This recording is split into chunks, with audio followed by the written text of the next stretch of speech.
Hello doctor and welcome back to the channel.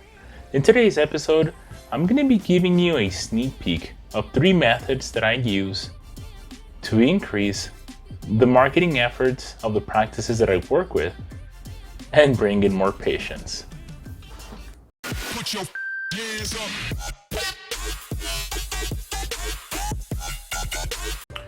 I was reading an article the other day that healthcare spending in the US is higher than any other country in the world. So the healthcare field is a very lucrative field to be in. So with lucrative opportunities comes great competition. And if you're not currently marketing your practice, you're setting yourself up for failure. One of the huge questions that I get very often, especially with practices that are just starting off, is, but Rob, what if I don't have a huge marketing budget to advertise my practice in my area? And that's actually one of the huge misconceptions in the medical field, is that you have to spend tens of thousands of dollars every single month just to be relevant, and that's not true. There's actually a lot of ways that you can advertise your practice without spending a dollar.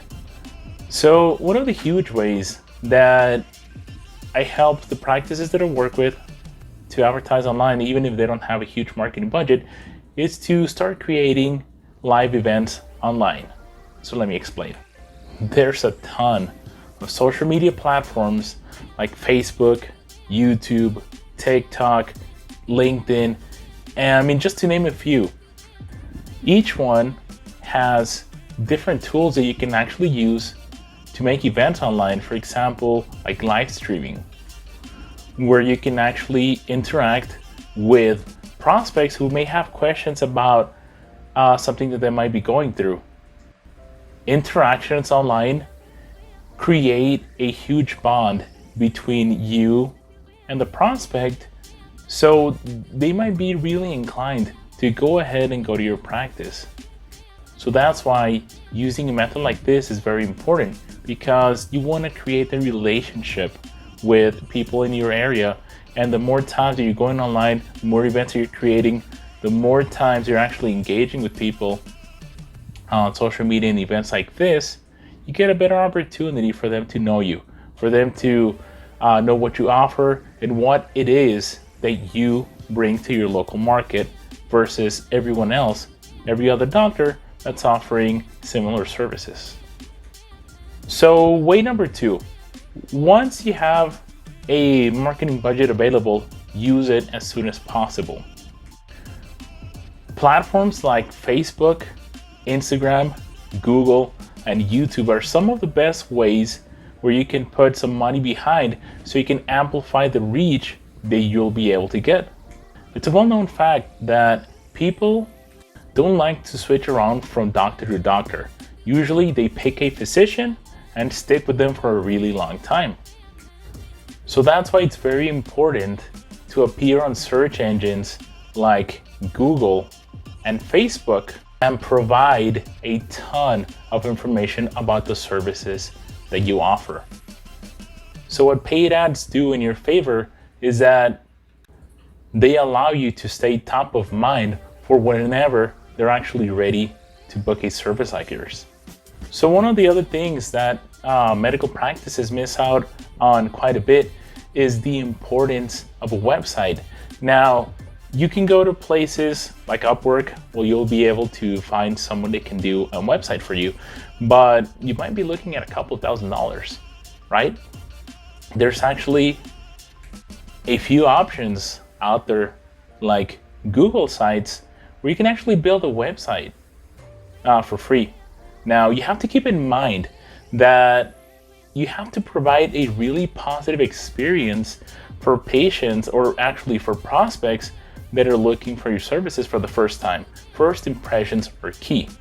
Now, most of the web traffic online today is mobile, so your website needs to be responsive enough so it can adapt from PC, tablet, iPhone, Android, Galaxy, Fold, and stuff like that.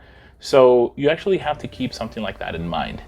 There's a lot of devices out there, and you have to make a website that can readapt everything inside of it pretty easily. So let me show you what I mean. So take a look at this, for example. This is a patient-phone website, and if you go to responsivedesignchecker.com, you can actually check how responsive a website is. So the main 3 types of website traffic online is going to be on desktop, tablet, and mobile. Mobile taking the most traffic. So one of the things that we can do is click on this one right here on the actual screen right here, and we can click on different ones to see how the website would adapt to different screen sizes. So as you can see, different sizes, the website adapts itself because it is able to recognize different devices somebody's searching on. So take a look at right here. So for example, this is this I would look on an Apple tablet, pretty clean design, and Amazon Kindle. Let's say Galaxy tablet. As you can see, the design does adapt to different screen sizes. So let's go ahead and go to an Apple III, iPhone, and finally one of these. So do you see what I mean when I tell you that your website design is supposed to adapt to different screen sizes? Because there isn't a one solution fits all. There's so many devices out there, and your website needs to be able to adapt to them. That way we can actually provide a really good customer experience. Yeah. So there you have it, doctor. Those are 3 of the methods that I use in our current clients so we can improve their marketing.